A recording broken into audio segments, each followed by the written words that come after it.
Hello, everybody, and welcome to Vividly Dark, a podcast where we talk about all the things a creepy and a geeky and everything in between.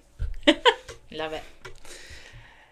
Today with me, as always, is my wonderful and beautiful co-host, Zoe. Hello. And I is Patrick. You is. I is. And that is Moo Moo. The Moo. Hello, Moo Moo. Hello. Hello, everybody. Where's the good squatches? That's enough. So today, we have our I don't know if I want to say very first dark episode.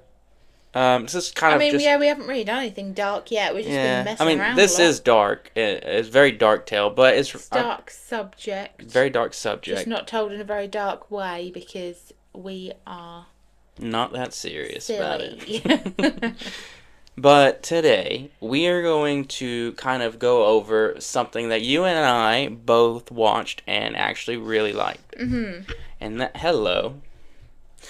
that is the real story versus the series Monster, the Ed Gein Story. And we're not really going to go into details of everything, because maybe later on we'll come back and actually do a deep dive into Ed Gein's life. For now, we're just going to kind of touch on some of the over-dramatized things from the show. Yeah. I can remember when I was trying to watch it and you were like, that didn't happen. Excuse me. Yeah, but that fucking happened right there, Gutsy. Every time we talk about murder, she starts attacking me. Because it makes me want to kill again. You naughty girl. You know you've been naughty, don't you? Because now look, she's like, I'm just hugging. I didn't mean to. Okay, so, as we all know from the show... Oh, she's saying sorry. As we all know from the show, that Ed Gein's story shaped an entire genre of Hollywood. And with that genre is slasher films. It started with Alfred Hitchcock's version of... what was it? It wasn't actually called Texas Chainsaw Massacre to begin with. It was called Leatherface, I'm sure. Correct me if I'm wrong. I don't have a clue, so... But it did lead into the Texas Chainsaw Massacre franchise. Yeah. And also, it did inspire a few other films that we'll get into in a little bit. But, Ed Gein's story just inspired so many people. And I guess you could say it inspired them in the wrong way. Yeah, definitely in the wrong way. It's not good, is it? Yeah, Alfred Hitchcock went off on that one. Didn't they film a bit of that at the end of the series? Was it Alfred Hitchcock? Yeah. That they were trying to show that he was like trying to make movies out of it. Yeah, he was the one who took the actor into like this. He made a whole house of like everything and then took the actor into it. But it didn't actually happen. Did it not? No. Are you sure though? I'm positive. Again, we're going to get into this. So, before we begin, I would like to ask you, baby. What are your thoughts on the whole series itself? And not particularly the story, but the series. If you were to not know anything about Gein himself. So, the series, I love all of the monster series. Yeah. Because I think they're all really well done. And I really liked the Dharma one better. And that's awful because it was gross. But this one, the same. It was good. It probably wasn't as good as some of the others have been.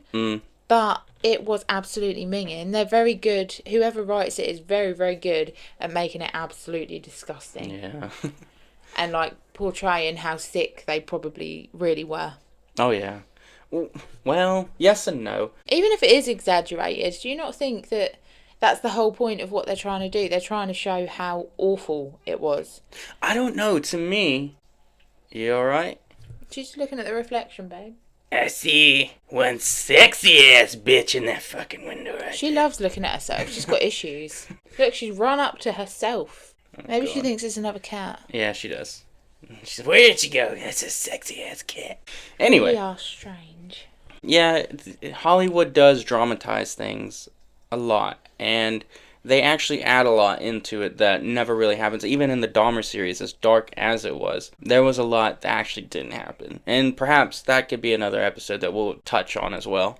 But what I mean is, don't you think that they did that on purpose? They have to dramatise it, absolutely. don't they? That's what I mean. But to show how awful it was that they did these things. Yeah.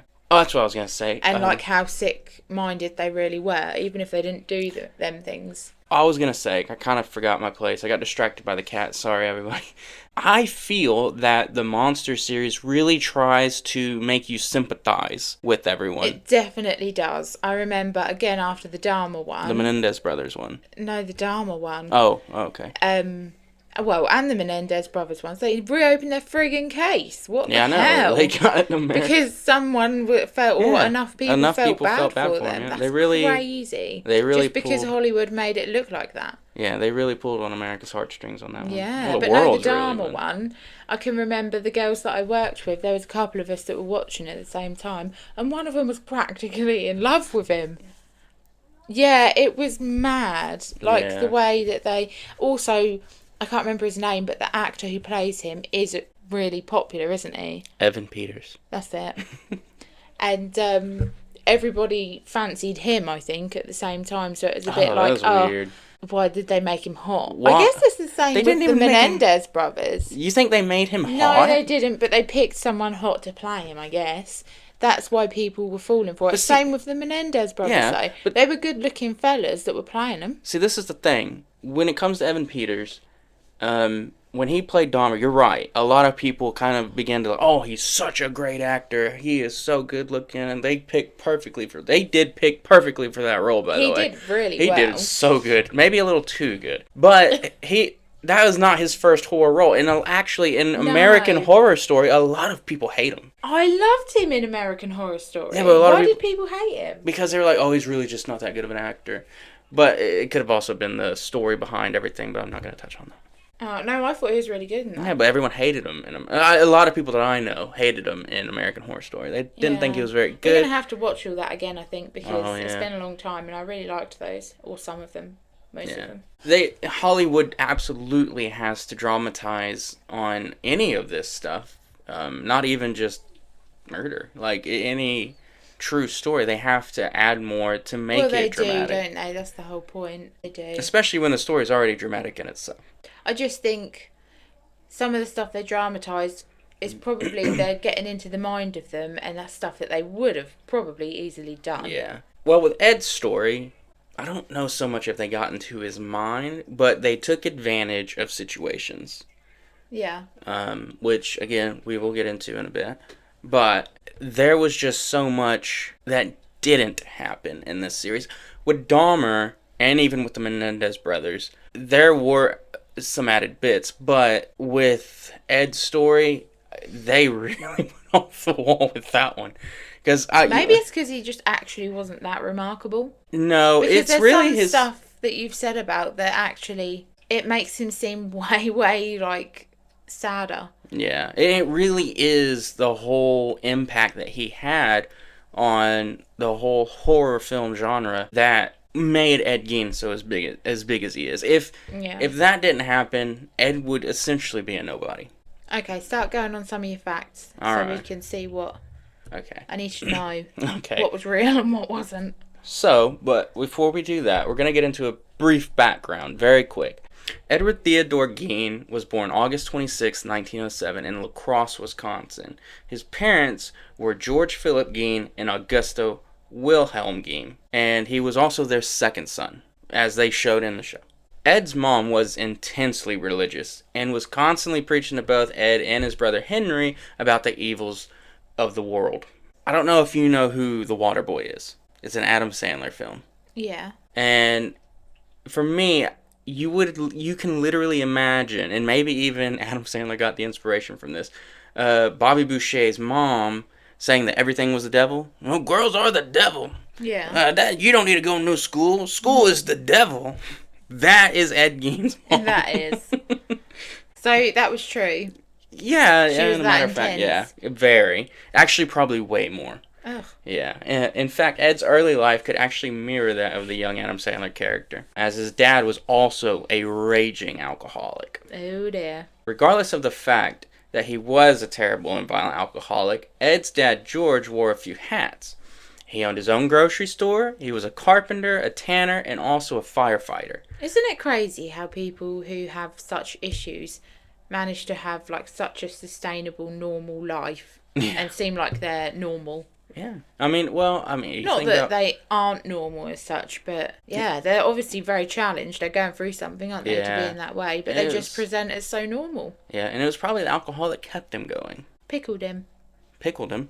Yeah. What does that mean? They say when you drink too much alcohol, it pickles your insides, so it preserves them. Oh. Never heard that. We're finding a lot of firsts for you tonight. I know. There's more to this story. But with all this, George eventually sold his business and moved the family to Plainsfield, Wisconsin, which is where the name the Plainsfield Butcher comes from. In order to be sure that the boys would have no outside influences lead them astray, Augusta would busy Ed and Henry with chores around their farm. Ed and Henry's early years were far from good, though.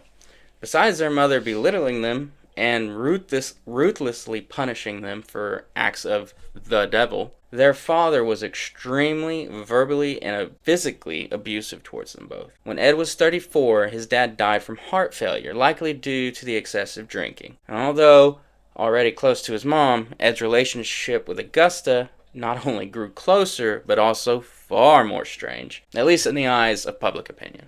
And although we are not too sure how a lot of Gein's life truly was, we know that he was just as mischievous as an adult as he was a child. On top of this, Ed was also very socially awkward and had some strange mannerisms and often talked to himself. This picked up immensely after his mother's death in 1945.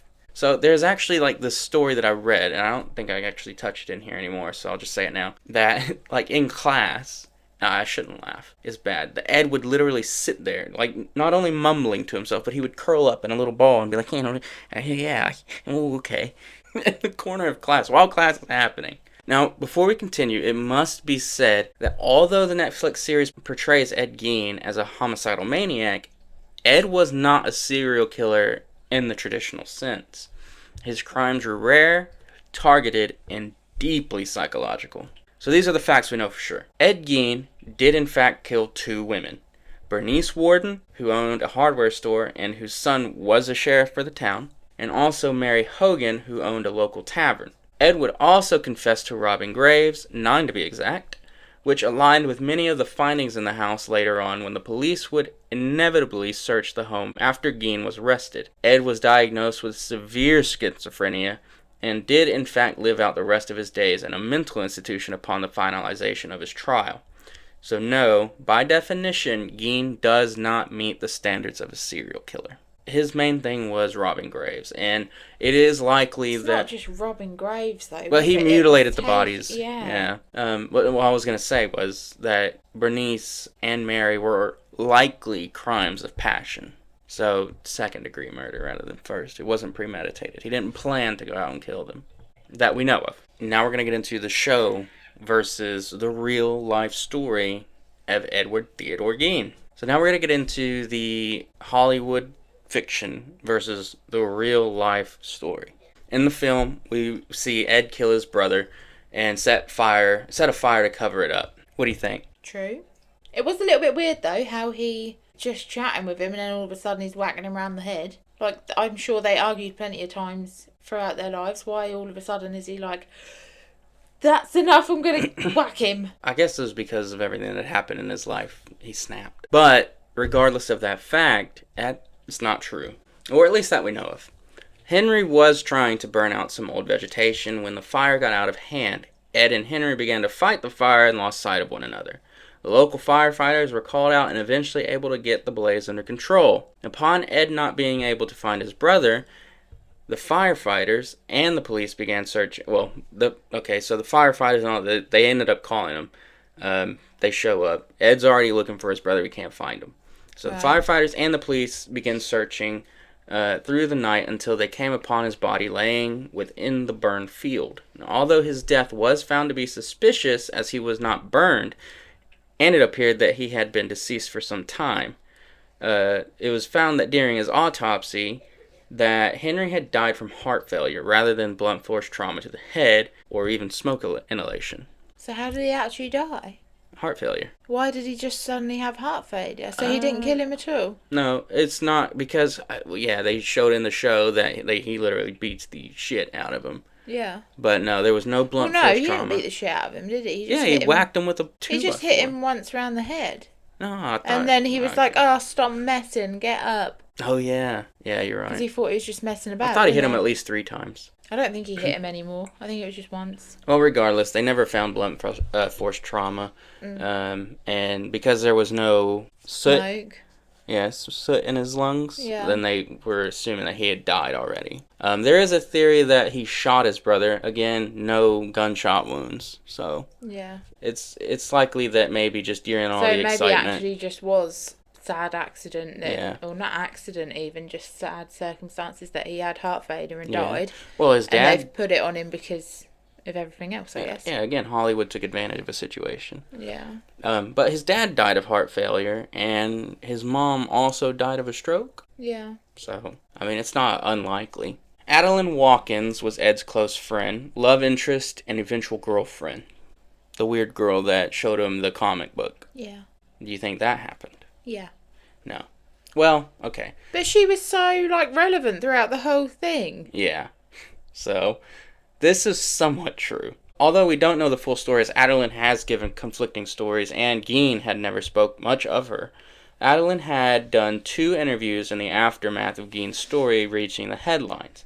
At first, she would claim that her and Ed shared a nearly 2-decade romance, in which at one point Ed proposed to her, but she declined the offer because she felt she couldn't live up to his standards and expectations. 2 weeks later, she would refute these claims she made to a different newspaper that the last one had actually greatly exaggerated what she had said, and then said that her and Gein were intermittently dating for about 7 months and wasn't that serious. So which is it? She gave her own conflicting stories, so we don't know whether or not they really made out like it was something huge and her serious. Influence the whole way through. That she was like that. Yeah, and they showed them getting engaged, and essentially she moved in with him. Yeah. That none of that ever happened. God. Yeah, and because the police did ask Gein, because when she came forward to, I think it was the Philadelphia Times, they were like, so who is this woman? The press or the police ate it up, and they were asking all sorts of questions. He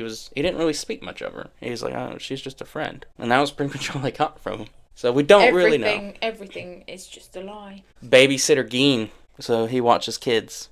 Yeah. Would you trust Ed Gein? Having not obviously knowing that... No, because he doesn't seem like he's grown up himself from the program. He is very childish. Yeah. Yeah. That's what I mean. He doesn't seem like he would be very good at looking after himself. So no, I wouldn't let him look after my children if that's what you were going to ask. Well, I'll be damned, people. Because some people did. He was actually a babysitter. That's insane. Yep. And he was actually like that in real life. You know what? I think they really did over-dramatize the childishness of him. Yeah. He was quite a settled person. And also, he didn't really talk like this. Did he not? No, he had quite a normal voice. Why then? Why be so... You're putting me off with it now, but I actually really do enjoy their programs, so I'll still watch them. But so yeah, Babysitter Gein is actually... I've been lied to about everything. Yeah, well, that's Hollywood for you. So yes, Babysitter Gein is actually true, and in fact discredits the show on 2 accounts. After Ed's dad passed, he took up a few odd jobs in order to help pay the bills. One of these jobs was helping some of the locals, not just one family, who trusted Ed to watch their kids for short periods while they ran errands. So they didn't watch them overnight like the show showed.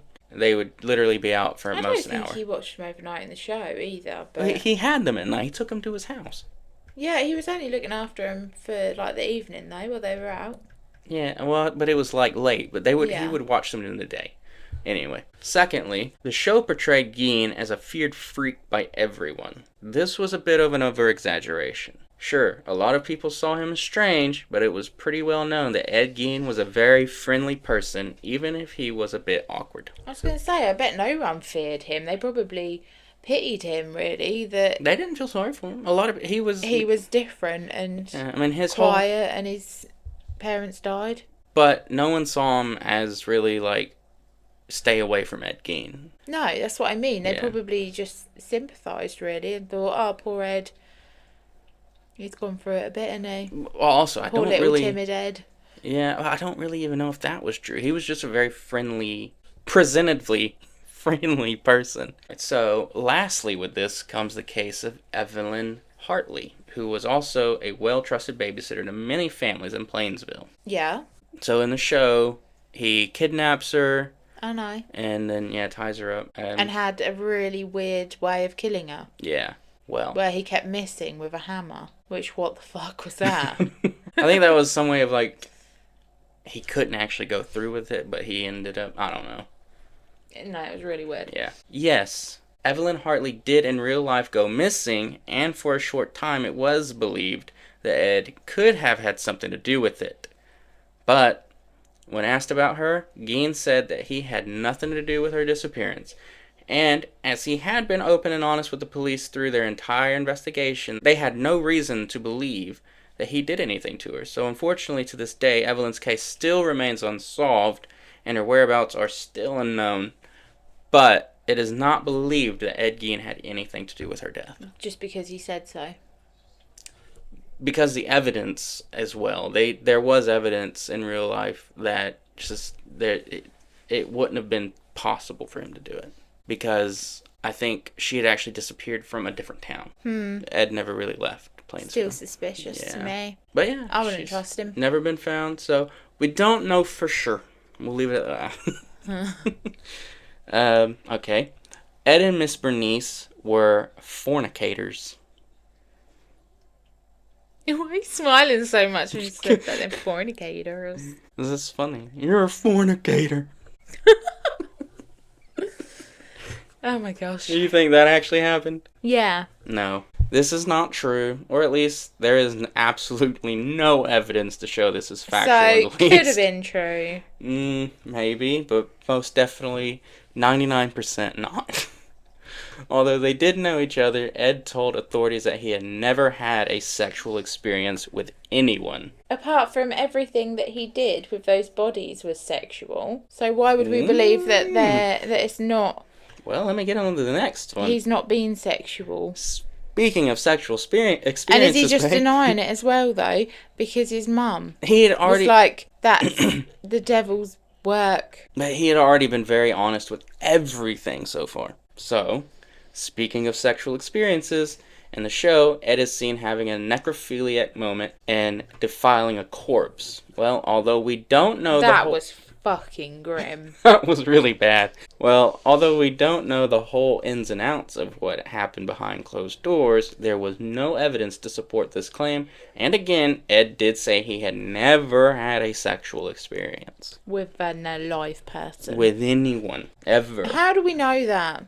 Because we are taking Gein's word for it. Yeah, but that's what I mean. It's a lot of we're taking his word for it. But he's not lied. Why would he? I don't know. Maybe because he's committed a whole bunch of crimes. So because he's being so honest, we believe everything he's saying. I'm sorry, but you wouldn't get away with that these days. It's not even It'd just be lie that. detected to shit for a start. It's not even just that. Well, yeah, but you can't lie detector a schizophrenia. God damn it!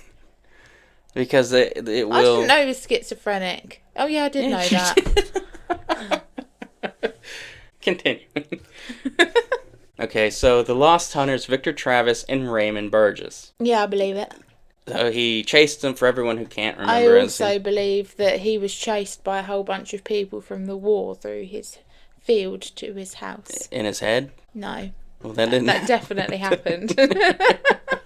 The war was just right on his doorstep. No, they weren't soldiers. They were escapees. Yeah, then came all the soldiers as well. There was nurses running and all sorts. No, they weren't. No, those were all Prisoner of war. Yeah, POWs. Yeah, but weren't there tanks and stuff behind him? No, not that I remember. They were all banging on his door, and he was like, "Ah!" Maybe I just imagined like a war zone then. Yeah, it did seem like one, but they were all just... I'm sure they were all... If I'm wrong, correct me. Yeah. And if Zoe's what right... What was that all about then? Just because it was going on at the same time? No, it was because he was reading that comic book. And that was happening at the same time, but also that was, I really don't know what it was meant to point out within his schizophrenia. Maybe it was like showing us the start of it, because if you're schizophrenic, you hallucinate insanely. But I don't really know what that was about. It was probably just to add dramatic effect. So the Lost Hunters, Victor Travis and Raymond Burgess, during the times that Ed was committing most of his acts, there actually was a story of 2 hunters that had gone missing. And from what we know, and according to statements from Gein himself, there's no reason to believe that he did have anything to do with their disappearance. In fact, there were a few cases that the police interviewed him on about missing people. However, none of these cases were ever linked to Ed. But is that situation not what influenced the Chainsaw Massacre? Because he chased him with a chainsaw. No. So, again, Alfred Hitchcock created Leatherface. And he wore people's skin, faces. Which Ed really did do. So that's all that inspired it, really. Yeah, but to make it more dramatic... well, actually, I think within the first Alfred Hitchcock film, which I'm sure is called Psycho, actually, it's just a stabber. The guy's stabbing people with a knife. And then when they made Leatherface, to make it more dramatic and more gruesome and more gory, they added the chainsaw. Ed dug up his mother and kept her in the house. Yeah. No. Sorry to burst your bubble. Oh. Yeah. I just thought he was that obsessed with her that why wouldn't he? No. Why wouldn't he go to them lengths? He's been to every other. I mean, he did do some pretty crazy shit. So did he dig her up at all? No. Ed never dug up his mother and kept her in the house with him.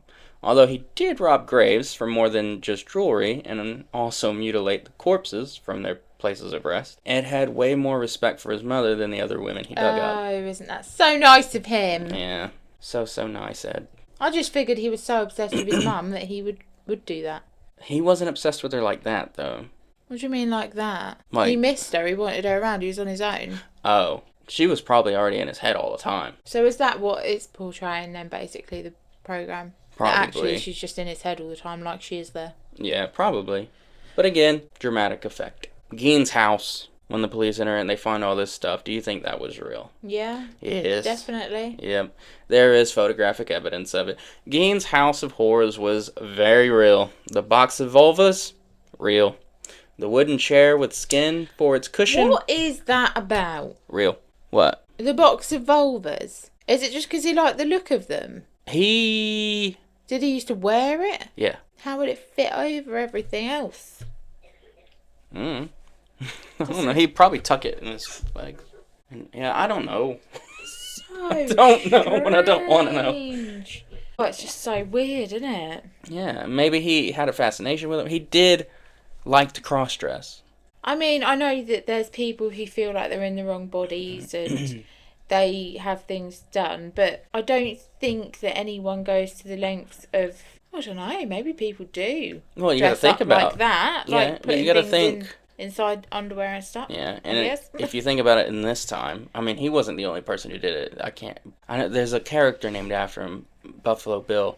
Can't think of the real guy's name.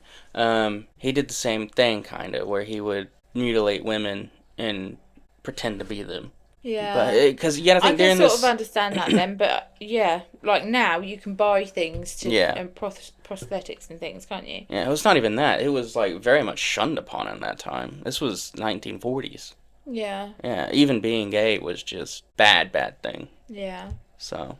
But still. Yeah. I mean, it's no excuse. You don't take him off of a dead body. Yeah, there's no excuse for any of this, but I guess he worked with what he had. I don't know. But, okay, so, yeah, the wooden chair with the skin for its cushion is real.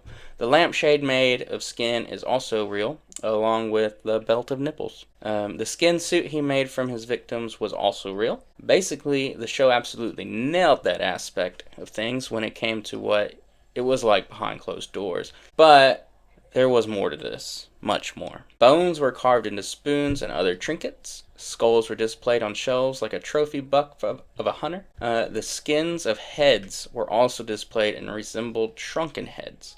Gein's home was more than a house. It was a museum of the dead, and he was very proud of it. See, that just shows that it wasn't even a thing about his own identity, was it? He was just obsessed with dead bodies. Yeah. I don't really know his whole mindset of it, but yeah, he had an obsession, a very bad one. It literally, I'm sitting there like the whole way through. I feel sick thinking about it all again. It is sick. Okay, so not as bad on this one. So maybe your stomach will settle.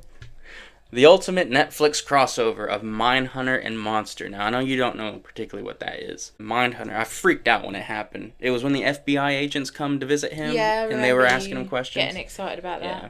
Although this was one of the most amazing parts for the show for me, FBI agents Holden Ford and Bill Tench, who were fictional characters based on real-life FBI criminal profilers of the Bureau's Behavioral Sciences Department, Johnny Douglas and Robert Ressler. There was no real-life crossover when it comes down to it. Gein was never sought out by the FBI to help track down Ted Bundy. In all fairness, Bundy did a pretty damn good job of getting himself caught. Did he? Very.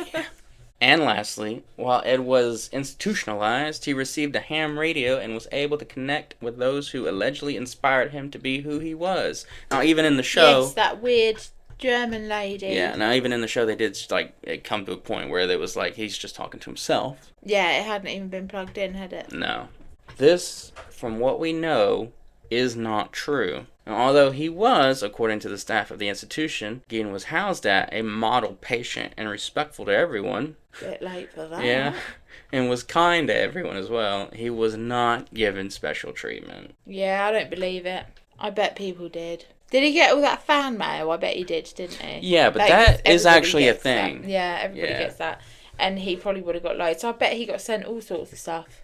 He got sent probably some... And if he was a really good boy, I bet they let him have it. Fan mail? Well, a lot of stuff. Oh, in the show, he asked for it, and they were like, yeah, we'll give him one. But no, they never did that, from what we know. Hollywood brings Gein to the big screen in a matter of speaking. Upon hearing the news and tabloids of the Plainfield Butcher, Sir Alfred Hitchcock became intrigued by the headlines, and yes, he was inspired. This not only set a track for their films to come, but also inspired a whole genre of film, the slasher films. Slasher. Just to name a few, Gein inspired the writings of Psycho, Silence of the Lambs, Deranged, Maniac, and most infamously, the Texas Chainsaw Massacre franchise. His impact on the cinematic world is immense, and the Monster series does a great job at showing this, even though that truth was also gratified more than what it was likely in real life. Before we sign off, it should be known that Zoe and I do not in any way, shape, or form idolize Ed Gein. Absolutely not. No, I appreciate the inspiration and impact that his story has had on Hollywood, and that it gave us a genre that will live forever. But as for Gein himself, what he did was disgusting and terrible. He murdered two very innocent women for reasons only known to himself. He desecrated not only graves, but mutilated the dead for his own pleasure and satisfaction. Ed Gein, although extremely mentally unstable and a diagnosed schizophrenic, made choices, regardless of his past, and while institutionalized, he came to face those decisions. With all of this said, babe, how do you feel about the series now? I feel like I have been lied to about everything. You have been theorized to. I wouldn't say lied to, because I would. Even though we're taking Ed's word for it and there's no evidence to show that anything. Also really pisses me off that you keep saying that. Why do we take Ed's word for it? Why do they believe him when he says that he killed these two people but he didn't kill this one? How do we know that? Why was he believed? We don't know. That's the thing. Just because he was seen to be being honest when he was being questioned. And also, if he's schizophrenic, would he necessarily remember if he did do that? I don't know. See, this is the thing. I don't know. I just have more questions than ever. So, there's a couple things I have forgotten as well. God, I'd love to be a psychologist and get in like his brain and figure out what the hell he was thinking. I wanted to be a criminal psychologist. I would have loved... But actually, I wouldn't, because this whole thing even talking about it makes me feel sick. Yeah. So actually, you would have to be very... do it. You would have to remain very impartial to it. Yeah, I'll be like, what the fuck? Why'd you do that? Why'd you do it, you son of a bitch? Tell me. I would. You know I would be just like that. I can't deal with it. Just tell me. Tell me what happened. So there is actually one thing I forgot. So in the show, the son walks into his mother's shop and he sees the blood and he follows it. Yeah. And then everyone's like, oh, that was a thing. It's not so much that we take his word for it. It is also because of the town. Because, like, when it was first theorized that Ed could have potentially killed Mary Hogan, everyone in the town, because the police were like, well, we heard that Ed's truck was there, and maybe he has something to do with it. Everyone in the town was like, Ed? No. No, not Ed. But see, this is how he gets you. Yeah. He makes everyone think that he's some sweet, innocent man. But what witnesses state... But you said even the thing after, babe, at the psychiatric place or whatever, when he was locked up, they all were like, oh, he was like a model prisoner. Patient. He wasn't. And he was very kind and polite. Yeah. I'm sure he was. He was also, like, extremely... Because you don't want people to see how bad he is. Well, yeah, but he was very friendly to everyone. But on top of that, he also always helped out where he could. Sometimes he would do odd jobs and never take care. You're making me angry. I understand. He killed people. He did. And he mutilated dead bodies. He did. He is not a nice person. No, he's not. No matter what people say, goodness, he tried to do afterwards. No, and that's like in the show as well. At the end, they show him going off to bloody heaven. To his mother. No, that was so stupid. Oh my god. And they really dragged that out. Yeah, for some reason. My God, and he was like waving goodbye to all these other serial killers. Like, what the fuck? This is so seriously. stupid. You're acting really like stupid. But why would anyone come to the conclusion that man is going to heaven after what he did? No matter how ill you are. But this is what I'm saying. The shows want you to sympathize with the killers. And it's so strange to me. You're sitting here going, well, there was nothing to show. And they said, and this is what they said. I'm going off the facts. I know you are. Yeah, I do not sympathize with Gein. I do not sympathize with Gein whatsoever. Again, even though he was very mentally unstable and unhealthy, he made those choices. He could have not done them, but he did. Yeah. And I'm quite good at making excuses for people and seeing them as better than they are. Yeah. And justifying why someone's done something. That you cannot justify. Mean. Yeah. Well, and evil. It is. And I don't agree with it. And it bothers me that the Monster series wants us to sympathize with them. Or at least that's what it seems like. But they do show both sides of, like, the good and the bad, I guess. I don't know. Maybe they have to. I don't know. Yeah. One thing I did forget. So there was a scene where the cop, he goes into his mom's shop and he sees the blood everywhere and he's like, gotta follow the trail. And then he finds his mother hanging like a butchered deer, basically. In the barn? Yeah. Yeah. That didn't happen. Now, although I'm glad that didn't happen because that was horrifying. Now, although her son, Mary Hogan, the sheriff, he was actually sheriff. Although he did discover the blood at the crime scene, he wasn't even on scene when they found his mom. In fact, another officer found his mom and then pretty much straight away said, because they were like, we need to get sheriff down. He was like, no. Don't do that because you need to go in there. It's bad. And then as they were saying that, another cop was like, sheriff's mom's head is in a box in there. Oh my God. Yeah. And so he did show up, but it was a bad thing. And I think he decked Gein, which good. Good. Yeah. But I hope they let him have at him. Yeah. I think they stopped him because the press were around, but... So friggin' what? Yeah, he decked him once. Chopped his mum's head off and hung her upside down. Gutted her. Completely. Very bad stuff. So... I'm not going to be able to sleep tonight. I hope you know that. Because these pictures are all in my head again now. God. Alright, well... If you've enjoyed this episode as much as Zoe has... Give us a like and a follow on YouTube. Subscribe to our channel. It's just disturbing, isn't it? I'm sorry to go on, but it's just disturbing. I know I watched it and I chose to watch it. And it was good, the way they did it. But it's just so disturbing. Like, it stayed with me for ages when I watched it, that one. Some of them just do. Yeah, some of them do. So, would you say this one was worse than the Dahmer one? No, because the Dharma one was just as bad, and that happened longer ago, and I can still very vividly remember that as well. Oh, okay, show-wise. I was like, it definitely happened after Gein, but yeah. Oh, yeah, the show happened before. Let us know your thoughts on all this. Comment on all of our socials, comment on our YouTube, write us an email. If you have... Where are we writing emails to, babe? vividlydarkpod@gmail.com. Well done. That's vividlydark. But yeah, let us know your stories. Let us know your thoughts. Share with us. If you have any stories that you would like Zoe to share, go ahead and send those on in to us. Again, follow us on our socials at vividlydarkpod on TikTok and Instagram. Instagram. And yeah, we cannot wait to drop another episode. We do have another very dark tale coming up in the future. Yeah. But probably get a couple episodes, but you'll have a little rest in between. Let's have a little something interesting next time. Not gross.